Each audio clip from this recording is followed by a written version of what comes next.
All right, welcome everyone. Good to see everyone. Again, I'm Andrew Bing. I am the facilitator for the Coastal Corridors Committee meetings. It's nice to see everyone. And for those that are joining us online, we appreciate you joining in as well. With no further ado, as we always do when we start any of our meetings, we like to start with a safety update. And so I'm going to have Sam Steinbeck come and provide that update. I'm hearing the echo in the back. I don't know if that's the causal problem. And then I'll come back on and kick us off our formal agenda.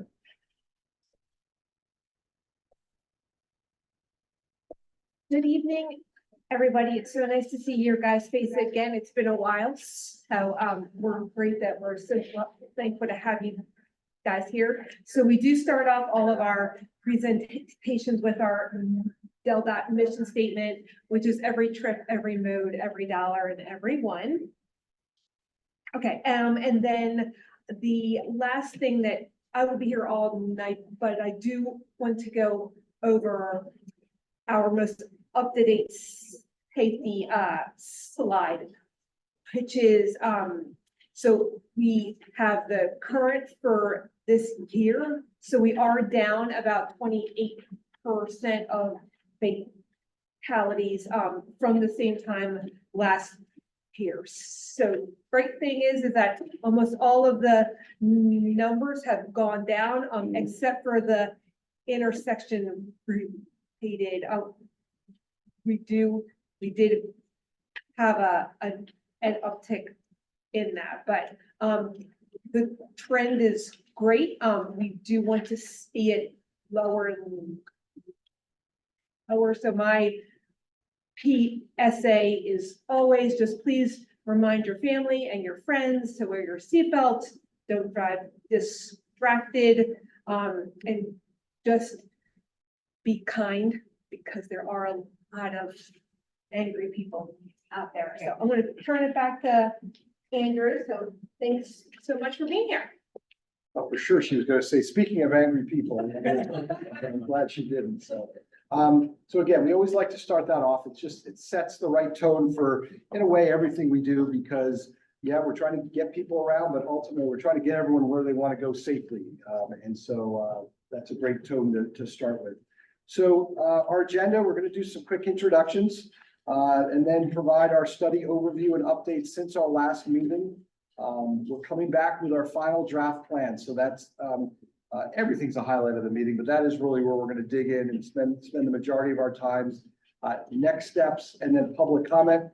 We don't have too many members of the public here. I know we have a few more online. As always, these meetings are designed and intended for the committee members. We do welcome the public either online or in our audience, but the meetings themselves are for the members. So we do reserve time at the end of the meeting for public comment if anyone in the public would like to provide a comment on anything. So with that, I would like to just do some introductions. And before I do that, I would like to first, I'm going to have everyone in the room kind of introduce themselves because we don't have that many people here. But I do want to welcome and introduce Austin Gray, who's sitting to my right here, who is the new project manager for the Coastal Corridor study. Obviously, Jen Snelly Miller was a big part of getting this going and through. She has left DelDOT. Austin stepped in, is doing a great job, and we're happy to have him as our project manager. So with that, we do have, I'm going to kind of call people. You already met Pam, Austin. We got Jamie Whitehouse over here from the county, Steve Barr over here, Andrew Trabelsi, Leah. Cassandra. I have to put another quarter in the jar now. With WRA, again, I introduced myself, Andrew Bing with Kramer Associates, and online is Kristen Offeld with FHI Studios. So that's our project team. But more importantly, we want each of you to introduce yourselves, if you don't mind. So we're going to start there. We do have the owl here. That's capturing everything. But we do need everyone to speak as loud as they can, just to make sure people can hear. Jeff Wells. Jeff, just say who you're with. Something for local farmers. Great. Brian Reynolds, Mill Fire Department. Jocelyn Huff, Town of Georgetown. Glenn Marshall, Sussex County EMS. George Cardwell, representing Town of Milton. Angie Berkeley, member of TNC. Will Help, member of or employee of the Nature Conservancy. Stephanie Moody from Sussex County Association of Governors. Great. I think I got everyone, just because you're all are here in the back, I know the mayor of Milton's here. Mr. Collier, Mayor Collier, want to introduce yourself again?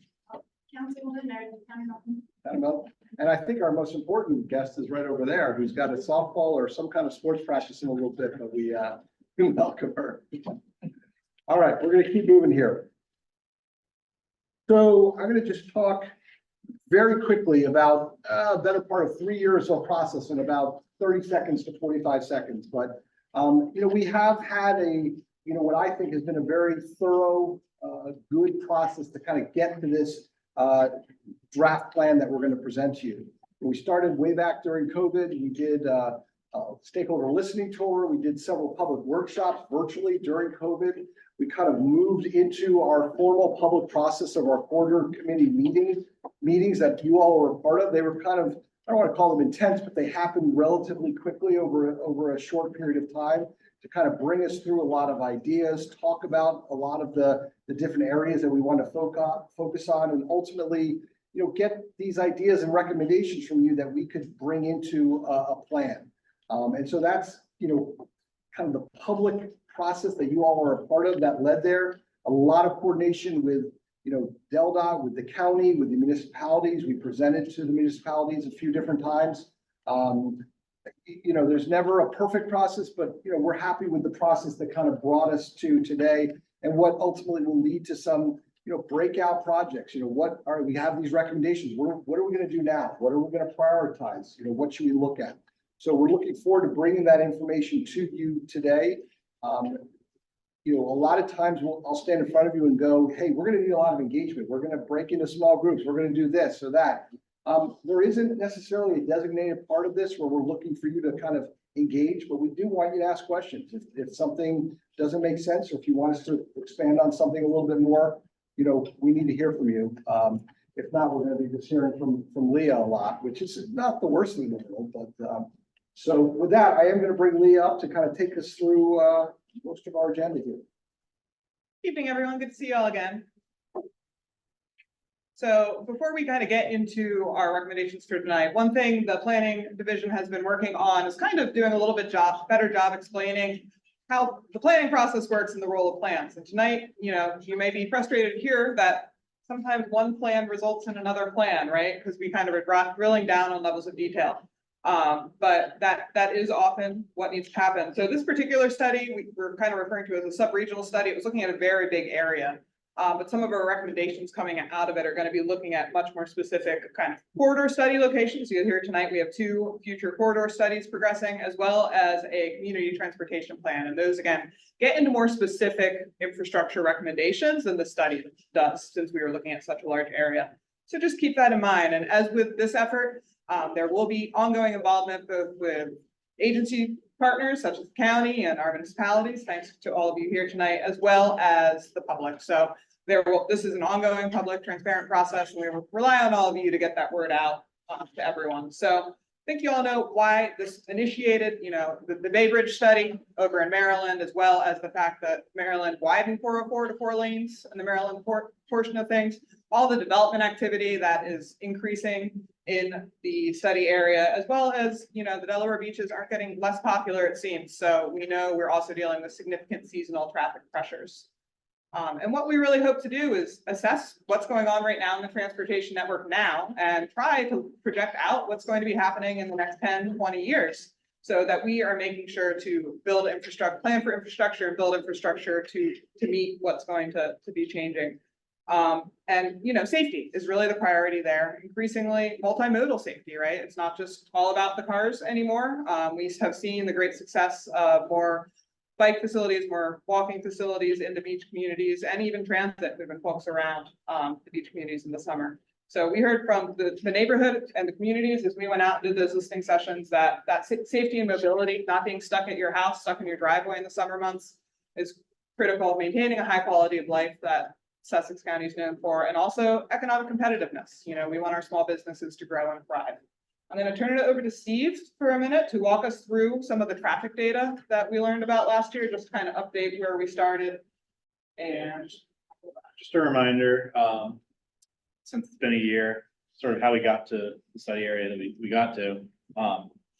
utilized really good resource, streetlight traffic data, where we followed this map, basically tracked cars from the Bay Bridge. Found a lot, stayed on 404, a lot more dropped down 50 and stayed in Maryland, but of the traffic that did stay on 404, a lot of it comes through Maryland. As you can see, these are volumes from a average summer Saturday afternoon eastbound. A lot does come into Delaware. So if the Bay Bridge is adding a third span, it's going to send more traffic into Delaware. Part of the good news is that it does split sort of as soon as you get into Delaware. We're looking at 36 and 16. We're looking at Redden Road, and we're looking at 404. So that's helpful in that we're not sending, every car that comes over the Bay Bridge straight down one single road in Delaware. And that really focused our area between 16 and 404. And as you can see, the north traffic sort of stays north and heads into Lewis and Rehoboth, and the southern traffic takes 113 and heads to the south. So in that area bounded by 16 and 404, we started looking at volume. This is average annual daily traffic volumes available on the Delta website. Delta Gateway has a lot of this data that you can find, but it's publicly accessible. We sort of just laid out the traffic volumes by sort of category, looked at growth rates and what those volumes were projected to do on those road segments in 2050, and just compared where we saw sort of a category change. So the important thing to note here is that there's a lot of growth throughout the study area. Certainly on the east side, east of 113, we see some major growth category changes. There is still growth on the east side. Redden Road in particular is called out as entering a sort of higher category. However, the difference between the east and west side, other than being a little more growth on the east side, is that there's a lot more capacity constraints on the east side. Signals, intersections of other high volume roads. So just think of Route 9 east of 113 in Georgetown versus, Redden Road doesn't have any stoplights or anything. So in terms of capacity improvements, that's how we ended up on one of the ways we ended up on the east of 113. The other way was looking at actual travel time data on these roads and seeing where we had congestion and delays along these routes. Route 9 shows up particularly in the weekday AM peak. 904 stays problematic in the weekday evening. 16 westbound even noted as sort of a little bit higher congestion time. And then similarly on the weekend, obviously 113 southbounds can be problematic, and 9 and 404 still stay. So a lot of the yellows and reds were on the east side. This map doesn't always show the west side, but there are more greens, less congestion on the west side. Turn back over to you.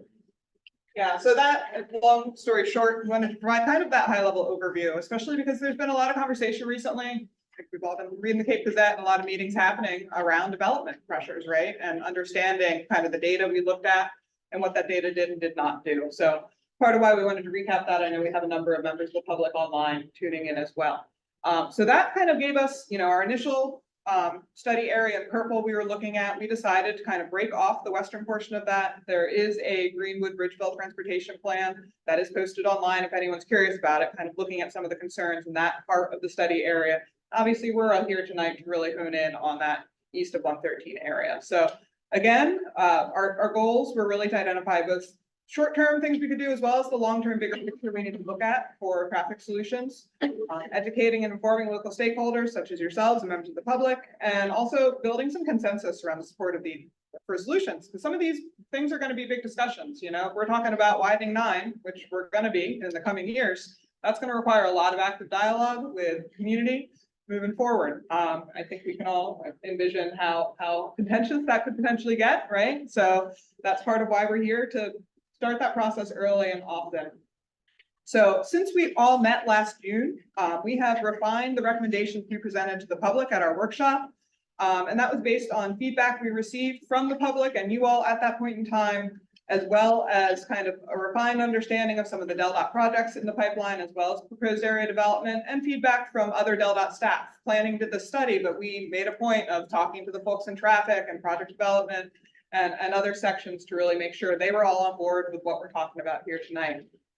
So the final study includes 15 recommendations for 16, 14 for 9, and 11 general recommendations. So everyone who came in tonight, right behind your agenda here, you have a stapled handout with all of those details. I'm not going to bore you by reading them all tonight, but if you have had a chance to skim them, there's no huge changes from last spring. It's more just kind of refining and also kind of grouping some of them a little bit more. So we didn't lose any big ideas. It was more just a kind of refinement process that's happened over the past 6 months. So please take a look at those. We're gonna review the highlights tonight, but this is not your last time to chime in either. We'll be accepting public comment. So you'll see the color coding also has changed on these. So we now are kind of classifying each of them as if they're gray, we're conducting them under existing operations. So there's other divisions within DelDOT who are working on this issue, and we can kind of send them the recommendation and they can run with it. Number 2, which you'll see a lot of blue recommendations mean it needs that next phase of study. We'll talk about that some more tonight. 3, it's a CTP line item, meaning it's ready to go and become a project already. We don't have too many of those at this phase. 4, just keep an eye on it, longer term, monitor. See if growth manifests quicker than we expect it to and a change may need to happen. And number 5, which are just white, those are things that we identified as course of the study, but aren't really a DelDOT core responsibility. It's more in Sussex County's wheelhouse or perhaps municipality. So we'll also touch on kind of those 3 big picture items I mentioned earlier, which is re-envisioning SR 16 in Milton, accommodating that traffic growth I mentioned on 9, and also just in general, exploring better policies to get better transportation network interconnectivity. So Steve's going to come back up for some more traffic details on 16. So this works as a sort of hone in to Route 16. It's an update, as you noticed. I think some of the years on the last day I presented were 2019. Looked at the big picture, what was available when we were doing that part of the study in 2020, 2021. As the study moved on, we focused on 16. We updated the traffic data. Again, this image is actually from the DelDOT Gateway, which updates every year. You know, it's a slight lag, but 2023 data I imagine will be coming online soon. So that's a good resource for anyone that wants to check sort of the tracking of volumes. As I mentioned, we now didn't just take that for its word. We supplemented that with streetlight, as I mentioned before. We also got new traffic counts, week-long tube counts. We got intersection counts to sort of verify the data, and that's sort of what's presented here. From the summary, we looked at volumes of say 5,000 to 8,000, pretty wide range on 16. Checking the other sources and the other data we could find, we honed in a little bit better on. Doesn't really sort of start low, get high in Milton and come back down east of Milton. We actually start pretty high at 8,000 range in the Ellendale area. We're still at or just below that range west of Milton, and it does drop a little bit as traffic peels off into Milton as a destination or uses Route 5 as a different route. But we still maintain a lot of that traffic, and we feel better about those numbers now and more in the 7,000, 8,000 range. But also remember these numbers sort of serves as a compare and contrast to the Route 9 check that I'll be back up for in a few minutes. Other things we want to highlight here in our checks are the summer seasonal factor is pretty high here on 16. A lot of more traffic in the summer months coming through 16. So it's maybe even more noticeable here than on Route 9, talking 25 to 30% increase in daily traffic. By 2050, based on those factors, by 2050, we're expecting traffic to reach around 15,000 vehicles per day. However, even at those peak summer volumes, that really doesn't reach the level of justification of roadway widening. Again, we're also limited. We only have two sort of major intersections with signals here. A couple other routes that have some traffic coming across and they have some issues to look through. But that's sort of eliminated widening consideration on 16. at this point for volume reasons at least. So again, some of their summary points. This is sort of a, we consider northern beach route. It has the characteristics of a beach route. It's predominantly through traffic, other than, you know, a little bit of traffic that sort of stops in Milton. We're heading west to east all the way through 16, between 113 and 1.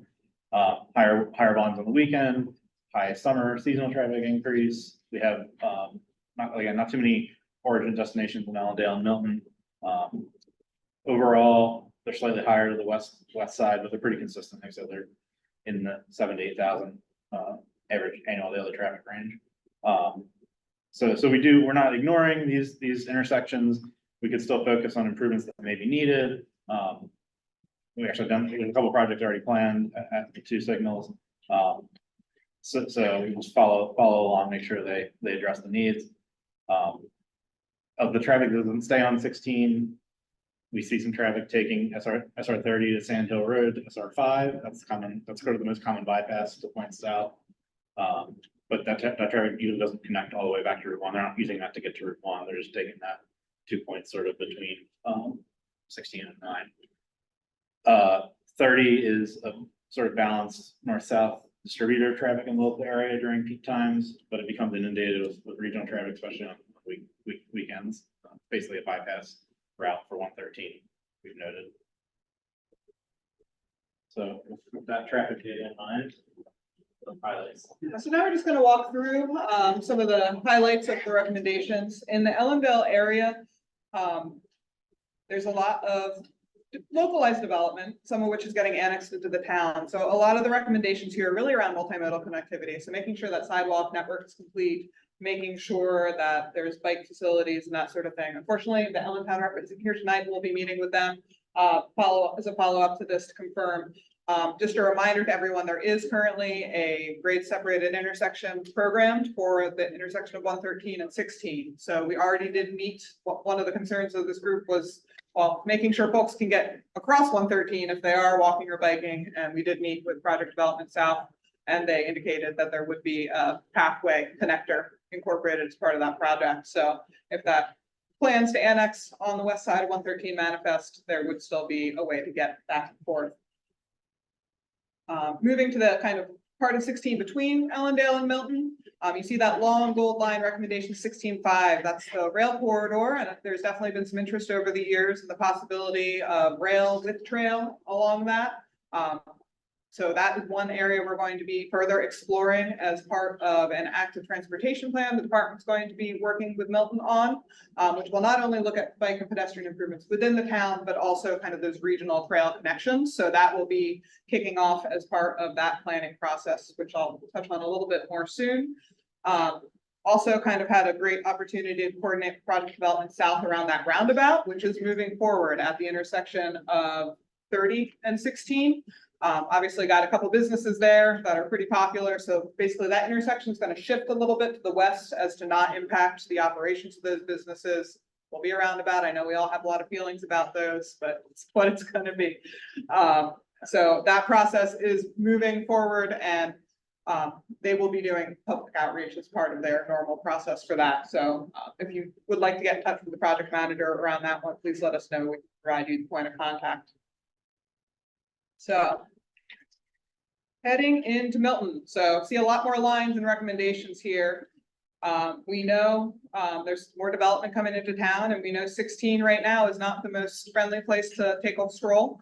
And it's also a critical connector. So this is kind of one of our big picture takeaways from the study, which is what does re-envisioning 16 through Milton look like?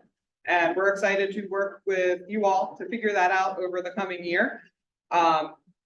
Really, what can we do there? What is possible? So we have a couple of efforts that are moving forward. We know widening is really not a need for what Steve just shared with us, but right now there's only one light, right? So there is no real delay happening except at that one light. Now, if we get to the point where there are more places people can safely cross, maybe more signalized crossings, that starts to impact traffic flow a little more. So we need to better understand that. So we first need to kind of envision what do we want the street to be. So that's going to involve a public outreach process that'll be done as part of that Milton Active Transportation Plan.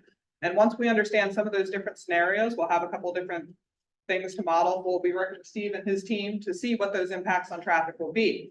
Now, if we find that creating that kind of more Main Street vibe along 16 in Milton is going to create some traffic issues, we have to start looking at what then, you know, do we need a bypass? I know when we drove through Milton and we're looking at the issues with some folks from DelDOT, some folks were having flashbacks in the Middletown area with development when, you know, traffic kind of all is forced into a funnel there. So we'll be looking kind of at what 16 can and could be, as well as what that may mean for the broader network around it. So we are kicking off a corridor study there to kind of look at that thing. So we have two processes, right? This is kind of confusing, but not. So there's the Milton Active Transportation Plan. So that's looking at the walkability and bikeability around Milton.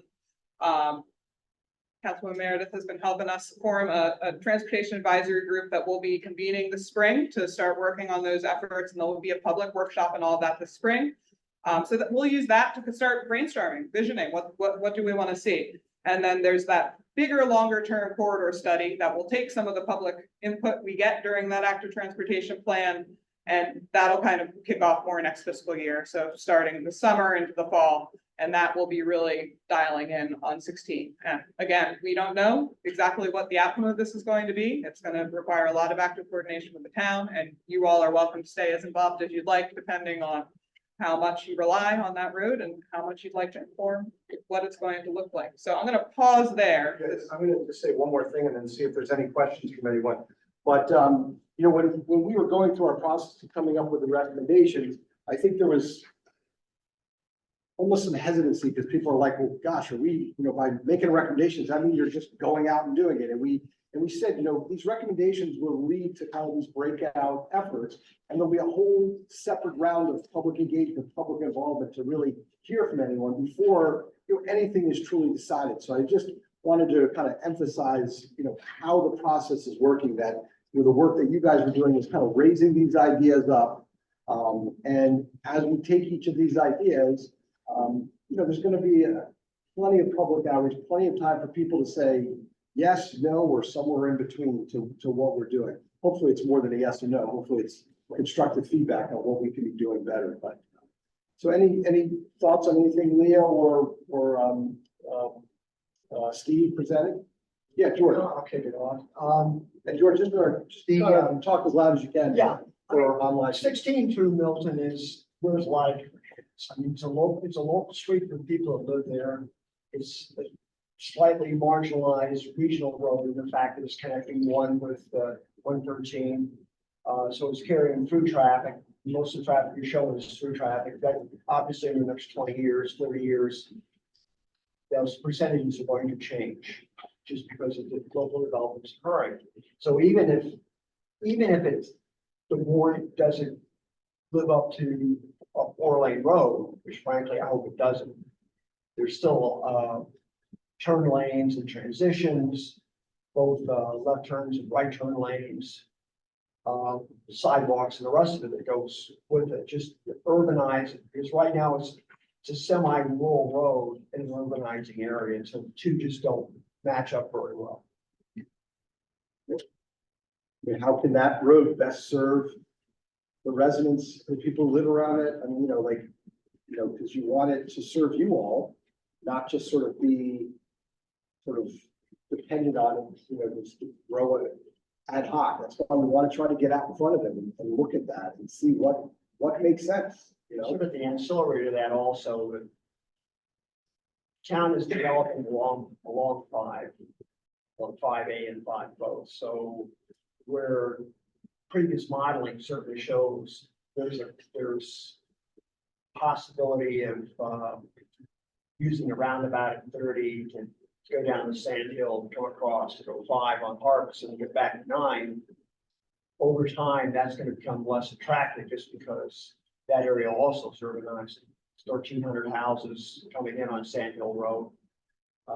That alone, there's several hundred houses that could occur along Route 5, just south of here, literally. And so all of that's going to start to shift from being sort of a nice suburban road to a more urbanized area with driveways, curb cuts, turn lanes, and all the other things that occur. So, you know, in your efforts to model that, you know, probably throwing more friction at those links makes a lot of sense. Yeah, that's a good point. We shouldn't just focus on 16 and the impacts there. We've got to consider, like, the large impacts to Sand Hill, may, like I noted, the traffic feels out there right now, but we'll do that in the future. But yeah, that's the best we can. What we know, we'll see what we can do with the model and take the best data we have. You know, certainly have a comprehensive model. But getting all those, every intersection project and exactly what's gonna happen, especially with development is tough. The link attributes are gonna change. I mean, Yeah. that's sort of, that's the executive summary and the wonk speak. I want to. Yeah, Ajay? The projected numbers of the 8,000, that's just, you know, this area, that's what is happening right now. Yes, that was today, that was, well, 2021, 2022 volume, yeah. And you can put them into a system. And put these developments or possible developments into it and project it out. Which is where the failing, where the colors were showing up on that map. Yeah, Or those colors in today's. that last map was today's number, I think. The first map, I should know, is a little confusing. That map is just that's today's numbers from the Delta Gateway. The smaller maps that I'd circled where the links changed, that was a model projection. But essentially, yes, it's not quite as granular as, you know, this large development's gonna have X number of trips and it's gonna go on the links. It's by traffic analysis zone, so it's the larger, and they look at households and employment and population in that larger zone with maybe multiple developments. The goal would be to obviously to have anything like Granary or Cool Spring line up, sort of, you know, in that TAZ, show growth, so that it's loaded onto the network properly, but then. There's a way to mitigate those numbers from those developments onto the secondary roads. Yeah, yes. Yeah, I forget what level the model has, but, there's certainly more than just like the 16s and 113s, stuff like that. It would go on to the 5s and Sand Hill, Yeah. and it'll pick up all the roads in that. Yeah, I mean, it's like, I said, it's still a large scale estimate. And it really just estimates the link volumes, average daily traffic volumes in those links in today versus 2050 with all the inputs you can think to put in to make it as accurate as possible. It's still not going to give you what's the left turn off of Sand Hill in the peak hour on a summer Saturday onto Route 5. Like, you're gonna have to make some assumptions to get to that level of detail, which is why we get the TIS type of analysis for these developments that come in. That's more what they focus on, the specific intersection by intersection turning level. Yeah, and I'm sorry, it's kind of what Steve is saying, it's kind of a multi-faceted approach. So we have, like, Steve is saying, all the TIS, the traffic impacts studies. They are what developers are required to do when they come in and, you know, say how many households they're gonna have, how much commercial development, and they are required to scale out, to forecast out to their build out here. So, and then they're also required, based on our development coordination manual, as to what the analysis zone is supposed to be, like their area of influence. So that is specifically laid out in the development coordination manual. So most of those developments are, you know, concentrated.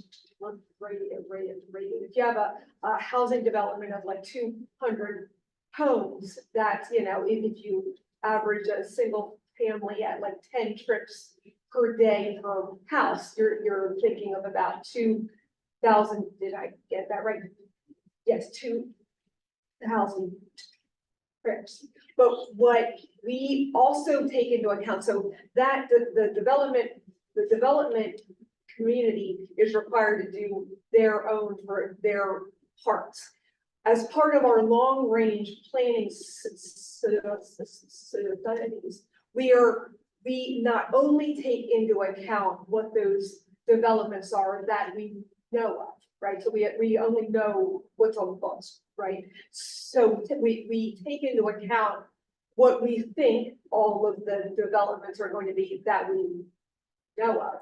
And then we institute a growth factor based on a lot of traffic analysis that I do not know, but there is a lot of things that they go into it. So that's more of a regional type of traffic forecasting. So I just wanted to make sure that it's not apples to apples, it's like apples to oranges. So like the developments are more centralized, more pointed in terms of their effect, but we do as planning studies, we take that into account as to what we know, and then we project out, because we're obviously not going to build a project that only has a forecast year of like 10 years. We want to forecast out at least 2 decades in the future. So it looks like I'm close to that, right? The recommendations that we would be making is based on a 2030. It's based on 2050. the 2050. 2050. Yeah. You're gonna show us those numbers, the 2050 numbers. So the 2050, that was back in the very beginning, so we had them on slide 15,000. 15,000, which is below the common threshold where you consider widening to a 4-lane road. But that's, again, no one has a crystal ball. I think we're all sitting in a 2024 that we couldn't have envisioned 20 years ago, right? So a lot of it's an art, not a Yes, science. Glenn? Exactly, and I'm sorry, I just wanted to make sure that, like, we are not just gonna have these recommendations and we're like not ever gonna look at this area again. This is such a dynamic, active area that we are going to have some sort of monitoring effort to like, not just be like, peace out, we're done. Yeah, no, we're not going to do that. We're gonna be on the pulse of what the development community is doing. We're gonna be on the pulse of what we're hearing from the public to give the best transportation plan that we possibly can. And I'm gonna shut up and make it. So the question is that we're focusing, Like if you're, we're focusing on the primary routes. Yeah. At what point do you look at the secondary routes that are going to be impacted by this? Because they're not designed, weren't built for the increase. It's going to have a definitive impact on those road conditions and how it flows to the main corridors. Yeah, so it's gonna kind of be a 2-parter. I think what we have to do first is envision what the community would like 16 to be. And I know we talk a lot about walking and biking, but emergency response, fire, farming, we have big vehicles too. So a complete street is a street that works for all modes. So it's gonna be a balancing act. We know that we're not gonna be building anything that can't accommodate the movement of your vehicle. But first we need to understand what the community would like to see on 16, and that once we kind of can then take that back and model the impacts of some of those changes and see how what our delays start looking like. So we layer on the growth that we're anticipating, and then we layer on the impact of some potential different scenarios with change when we start incorporating more crossings, more narrowing the road down, slowing traffic down a little bit. And we see what the model says then. Now, it could say, everything still looks smooth. It looks like we can still accommodate the volumes and the trucks and the growth. Now, it could also say, which we maybe suspect based on the growth we're thinking, that it won't, but we don't know that until we get to that step. And then if the answer is no, that's when we begin looking at, is it appropriate to have a freight bypass or a bypass in general for non-localized traffic to be able to get around to where they need to go? And that also might be looking a little further west. We know 30 right now is a major north-south route, and a lot of folks peel off before they even hit Milton if they're traveling from points west. So it's going to be looking at that broader network, looking at those movements, flows, and No, that's, yeah. but you know, again, And I think the questions you guys brought up really touch on what I'm about to say, which is, this isn't just a math problem. If all this was looking at traffic numbers, we could just put Steve in a room and he could play around and come out and say, this is what we're gonna do. But it does involve, I mean, when you look at the different people who are seated at this table and the people who unfortunately couldn't be here, you know, as Lee was saying, emergency services, the schools, school buses, a business, how do we keep businesses, you know, thriving and bring in new business? You know, when you bring in development, you typically, when you bring more people to an area, they want more things in that area. So now you start seeing additional businesses coming up. You know, environmental impacts, I mean, I can go around the room and that's the sort of, all of these inputs that sort of lead to, you know, when we start to, you know, look at the 16 quarter study, and we have a transportation advisory group and so forth. There's a lot of different inputs that hopefully meet some degree of consensus that we can, you know, try to do something, try to plan for the future. Rest assured, there will be more analysis, more data crunching, more of all of that, in addition to hopefully some more fun interactive exercises with the community and the neighborhood. So around what things could look like. So we're gonna move on. I know some of y'all have to get out of here promptly at 6 into 9. So Steve, your turn again. Because 9, we do have some more pressure on. 9 is a little bit of a different. One last point to make about secondary roads, thinking, a lot of that maybe comes more from the development side. When our model makes its projections, like I said, it's more link focused. It loads up the links, but it's not sure exactly where where the intersections are gonna get loaded. So when a developer comes, I'm gonna put a driveway here, and I'm gonna analyze the impacts at my driveway and at the nearest two intersections, which might be Sand Hill at 30 or 5 or whatever. And their analysis might show that that's when we're gonna need another turn lane or hallway stop or roundabout or whatever it may be. I think that's more likely where some of those improvements would come from, is us looking at volumes in a future year model that says, well, you're gonna have 5,000 cars a day on Route 30 is not the level of detail we need, and we don't have the level of detail just from that model to make those recommendations. So getting back to Route 9, so like I said, remember the volumes were, you know, under 10,000 on 16. Well, today we're already at sort of the up to 15,000 vehicles per day range. From the DelDOT numbers were a little bit higher. I noted that both COVID and the ongoing George County Gateway projects sent some people off a 9 during this 2021 time period. So some of the western areas may have been a little undercounted, but even with the potential undercount, we're still talking, you know, 11 to 13,000 vehicles. So we're starting at a much higher level than 16. The summer seasonal factor is not as high. We're looking at 5 to 10%. We do see some growth in the summer. It gets a little bit busier, but 9's a day-to-day, 12 month a year road that has significant volume. And then sort of, as I mentioned, there's a lot of major intersections, even the Sand Hill, the Airport Road, Park Ave, 30, obviously, and 5 are all sort of major capacity impacts to serve that side street traffic along Route 9. It's already at a higher volume than 16. So that's where then projecting up to about 20,000 vehicles in 2050 in the summer.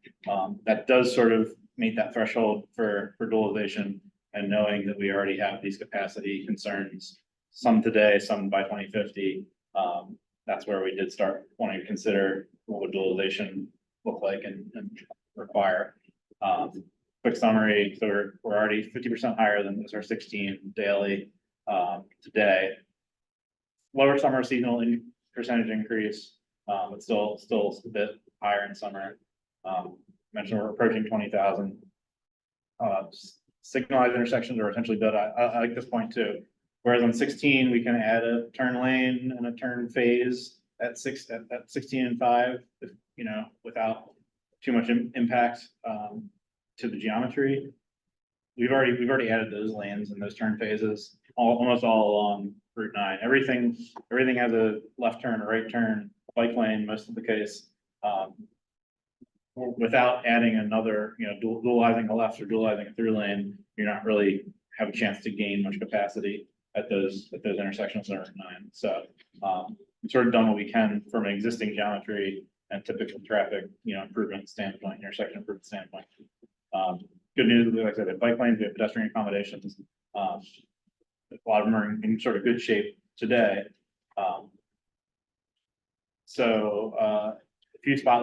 Identified a few spot locations from potential, potential have like a left turn lane added at some minor subdivisions or some minor intersections, but generally we're looking at bigger picture solutions here. Obviously, this is not a map of Georgetown, this is a map of Belton, so apologies, I'll send out an amended version. But the two main Georgetown recommendations, as you saw on your handout, are really looking at in detail, perhaps a parking and circulation study. We know that's arguably one of the largest things we hear about there, as well as a little east of town, kind of exploring a multimodal connectivity circulation study for kind of the Sandhill Road, Sports at the Beach, potential new campground RV park. We know a lot is going on in that area that would benefit from some more ways to get around than just driving to go a very short distance, especially between that future campground and some of the sporting locations there. So moving east, kind of in the vicinity of 30 and 5. Again, most of these, as Steve said, the department's done a lot on 9 already, kind of what can be done within the current roadway envelope. So a lot of this is just short-term, kind of smaller connectivity details. As development comes in or DelDOT does more projects, making sure there are safe places to cross the street if you're walking or biking, and also tying into the trail. The Georgetown to Lewis Trail is going to be running parallel to 9 just south of the roadway. So there's not parking lots at every trail access point. So making sure someone who does live within a quarter mile can get to it, right, safely. So some of those kind of things. Now, our big picture issue here of the widening, as Steve shared, the real pinch point and kind of the constraint on 9 right now is that intersection with 5. You all know there was just a really big project there, and the department made it pretty much as big as it can be. There is a cemetery on one corner, there is a culvert, there's a lot going on. So as we look at how big this road can get, we're gonna start at that intersection, because until we know what can actually be done there or in the vicinity of that intersection, it's gonna be difficult to kind of address the capacity improvements east of that point. So starting there and then kind of looking at between 5 and Route 1. The department is already widening as part of the Plantation Road project, and there's also a widening project that gets as far west as Old Vine Boulevard, just west of the Vineyards development. But that's as far as programmed improvements go. So we're now looking at kind of that space between 5 and there for this study. So we know a lot of development pressure going on. And we also have that section to Dairy Farm. Yes, and to Dairy Farm Road. Thank you, Pam. Thanks for that. Yes, there is a few further out projects that gets us all the way to Dairy Farm Road. So, a lot of this also gets into kind of our land development regulations. Obviously, DelDOT does not control that. Sussex County does. Jamie, thank you for being with us tonight. Which is, how much space, how much setback should be needed, how much space is needed for future growth and widening. So you'll see a couple of policy recommendations too that relate to this. So to that end, the department and the county are actively coordinating around those policy recommendations. A lot of that is kind of DelDOT getting the county data that they need to make some policy changes. And DelDOT is funding a Route 9 corridor study in next fiscal year. So that's starting, fiscal year starts in July. And that will be looking at those physical constraints of that intersection expansion. That kind of next deeper dive and looking at population and traffic growth. So again, we did a pretty high level analysis. We'll be drilling into even more details. Safety is going to be a goal, multimodal movement a goal. Again, that includes freight, it includes biking, it includes walking, and also development and access management. So this is a big one. It's a challenging one to crack. We all know there's development out there fronting on 9 right now. So this is another one that we're going to rely on you all who have stakeholders in the community and along the corridor to get folks out. So any questions about this?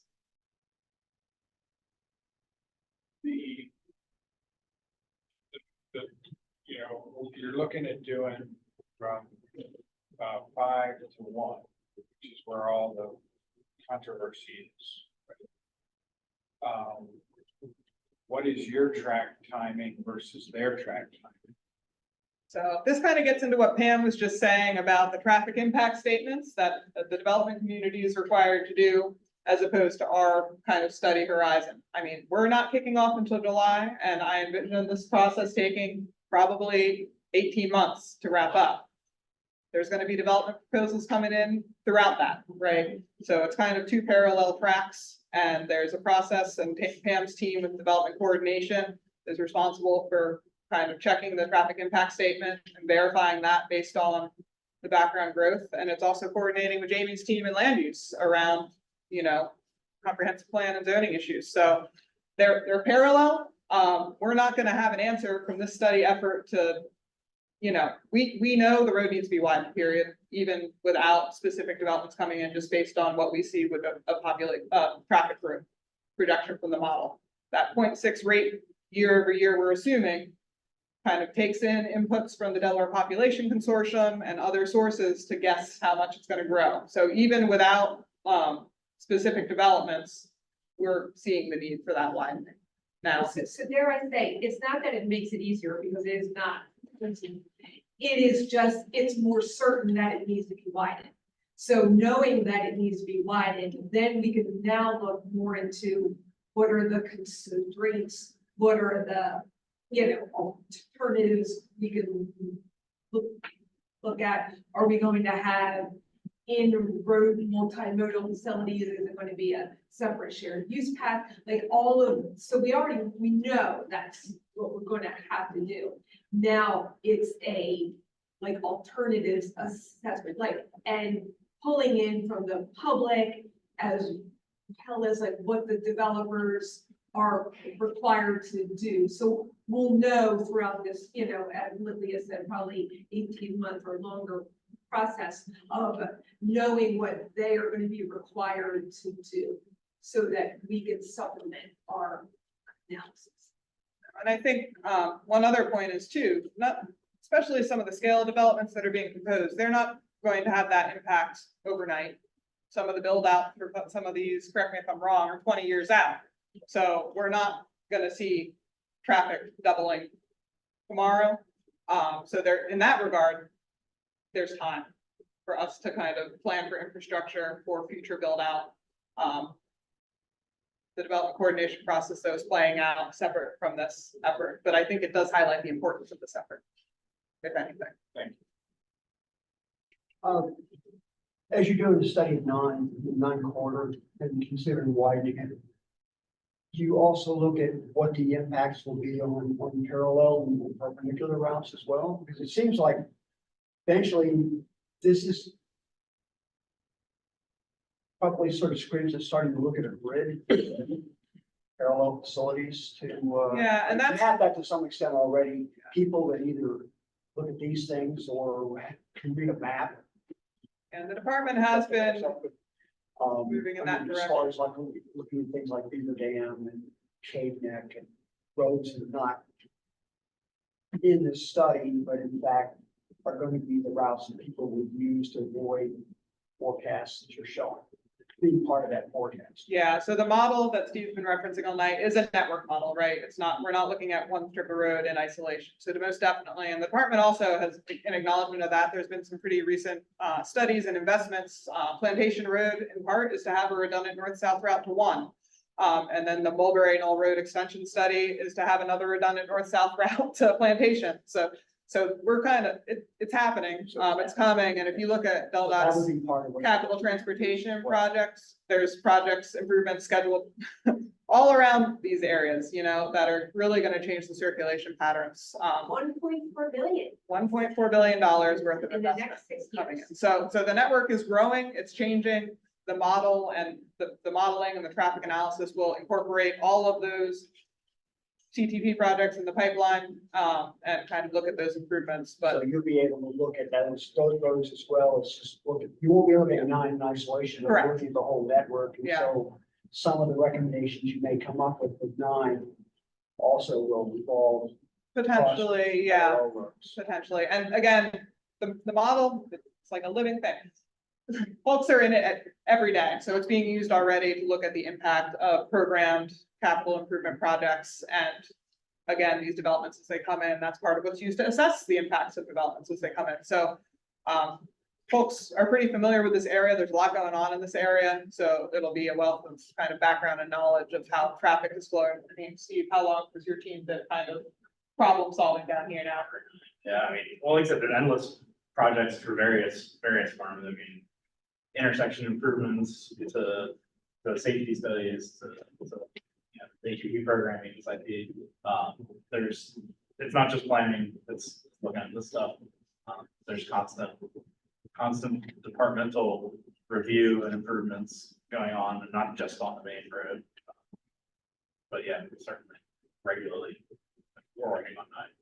The nice thing is since we do maintain nearly 90% of the roads in Delaware, it is nice and sort of most of the time the only player in town besides, the right in the municipality. So it's easy to be able to information share.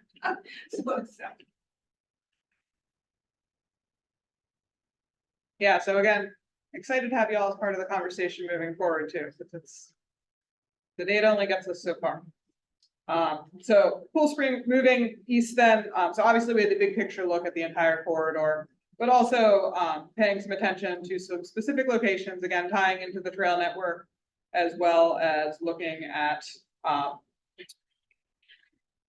intersection at 5 and then continuing. Obviously, those of you who spend any time towards the vineyards, there's a lot of little chunks of side paths that don't connect to one another, so they're not very useful. Things like that, just kind of reconnecting and stitching together what's going on here. So, so a lot of it is those sort of things. So that basically, but again, the big picture here is really the need to really drill down on the problem and have some hard conversations with everyone in the next few years, and we are looking forward to this. I know we're at about time. I am not going to read them all, but kind of to the point, we spent a lot of time talking about connectivity and interconnectivity when we met last spring. And to your point, George, the value of the grid, the value of being able to have more than one way to get from point A to point B. We all acknowledge this. Unfortunately, there's some provisions within the way of existing codes that make that more or less challenging.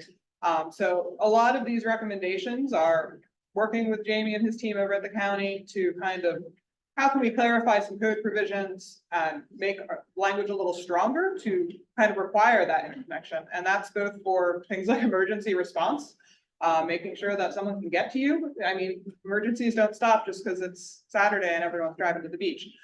Some of those things. So there's a variety of policy issues here. If you have questions, I'll probably put Jamie on the hot seat. Or Jamie has a question for me and then I'm in trouble. I can assist with this, but just to expand on Yeah, this please. point, just for the group's benefit. So right now in the county's code, when an application comes forward for commercial development and it's next door to commercially zoned lands, there's a requirement that it be interconnected. What we don't have, is a consistent design criteria for that interconnection. Should it be a single travel lane of interconnection? Should it be paved? Should it be grass? Should it be 2 lanes, or can it be fenced? We've seen a lot of engineering solutions that provide interconnectivity for the immediate needs, but perhaps not 10 years from now, 20 years from now. So there's an opportunity with this study of this nature for the whole corridor to be very prescriptive about what interconnection looks like. Should it be enhanced? Should it be strengthened? So there's a real opportunity here to go beyond just the current minimum and say, no, this is what we want to see along the corridor. If you think about it, the more interconnectivity that's provided along the corridor, it's taking hundreds and thousands of trips off the corridor over time. So there's a potential opportunity here to strengthen that. Thank you, Jane.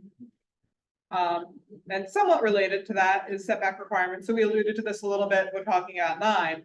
And another kind of issue that's been emerging is often development will come in and they'll have a setback, but then parking will go into it, or stormwater management will go into it, which doesn't do us much good if there's a future need for widening. So, or even landscaping. People don't like it when you come and dig up their garden.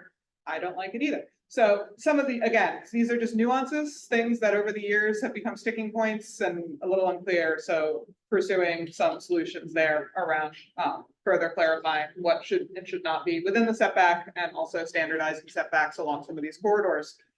which may vary, the zoning district varies along these roads, right? Which means some of these regulations vary along the roads, which is not very useful when it comes to the road itself. So, and lastly, just some general thoughts, reviewing trail crossings for active enhanced bicycle and pedestrian crossing improvements and implement where appropriate. That largely along the Georgetown Lewis Trail at least has been done by the traffic group. So that's underway, especially with that big $21 million federal grant they got to finish the trail. So that's a great update on that one. Also heard some feedback about big events, wanting to improve coordination to make sure things move smoothly when that happens. And lastly, evaluating CTP projects to ensure these goals have been met. So we talk about all these things, we do it. I think we can all do better about coming back to you all and the public to explain, we spent a lot of taxpayer dollars on this project. This is what happened. This is the result of that. This is how things improved, how traffic flow is changing in response to those new projects. So this is kind of our commitment to you to come back and keep you up to date. So almost done. So to recap, our next step, our 16 corridor study, that preliminary analysis is underway, but again, the public process will be in the July. That active transportation plan is kicking off in April. And again, the US 9 study will be starting over the summer into the fall. So you'll be hearing more from us. We have all your emails. We'll try not to bother you too much with it. We do have a website, Del.Dot Interact Hub. We'll be sure to send you an email with all these details. We are still tweaking final last touches to the plan. And also, if you all have any comments tonight, we can roll those in. So especially those of you who are representing municipalities, if you have concerns with any of the language specifically before this gets posted for public consumption, please do not hesitate to email us. We're happy to make some last minute tweaks. We do anticipate it will be up by the end of the month at the very latest. Once it is, we will email you. And then there will be a 30-day comment period. So for those online who are members of the public, assuming we have your email information from logging into Zoom, we will be sending you a targeted email as well. Committee follow-ups. We love meeting with you and seeing your faces, but we don't want to put more meetings on your calendar than you want. So right now, we're planning on coming back probably in the fall to kind of give you an update, but also if you'd rather stay in touch with emails with kind of, hey, there's more stuff on the website for you to check out, and you have an open line of communication with us when you need it, that's okay too. So give you all some time to think, each of you. If you enjoy this kind of format and these conversations, I think we'll probably at least have one more. But moving forward beyond that, there will be other opportunities for engagement. We're going to have, again, public meetings for all these studies we just talked about. You'll be invited to those. You can talk to us then. So just something to contemplate. We can do a poll. Yes. Y'all like polls? Yeah, I love polls. We'll send a poll around and see what people are feeling. Obviously, it's hard to get a number of our comrades are not here this evening, so it's hard to get everyone in the room at the same time. So in some ways, we have other tools available to us to communicate well. Lastly, I want to just use 10 seconds to educate everyone a little bit. I know many of you know about these resources, but the department is constantly monitoring what's going on via too many ways to count. So, Steve mentioned even just Del.Dot Gateway has a wealth of information on it. The Sussex County Transportation Operations Management Plan. Look how many acronyms are on the screen, guys. Don't you love transportation? The TOP is being updated, and that is looking at these big big picture issues of how traffic flows and where are there issues and where does the department need to be investing money. So that is underway.